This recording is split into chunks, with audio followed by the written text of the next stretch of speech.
What is a material ledger? A manufacturing company has three main components to track during production processes: materials, labor, and overhead. Cost accountants use different accounting books, journals, or ledgers to track the costs associated with any production activity.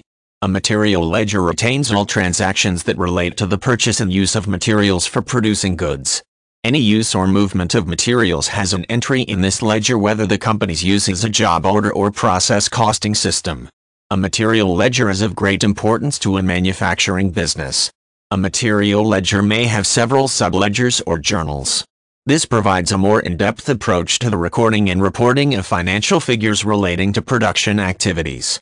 A few common subledgers may be accounts payable, different journals for the types of materials used in production, and similar accounting books.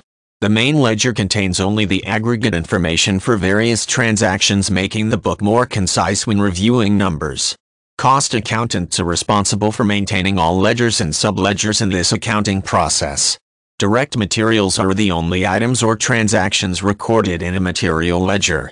Items have the classification of direct materials when the resource is absolutely necessary for producing a product.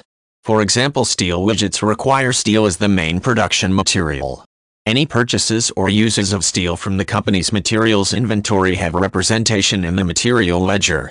Again, subledgers may be necessary if a company requires several types of direct materials to produce a good. Several ledgers and financial accounts make up a company's cost accounting system. Along with a direct material ledger, accountants may use ledgers to record the direct labor for producing goods and the overhead, indirect costs not traceable to a single good. All of these individual accounts flow into the work in process account in the cost accounting system. The WIP account indicates the cost of each resource currently used in producing goods. Therefore, an entry will have representation in at least two ledgers, such as the material ledger and the WIP ledger, for example. The purpose of ledgers is to keep tabs on the cost of materials used when producing goods. All batches or processing of goods incur some types of costs. Cost accountants need this information in order to allocate production costs to all goods in the manufacturing process.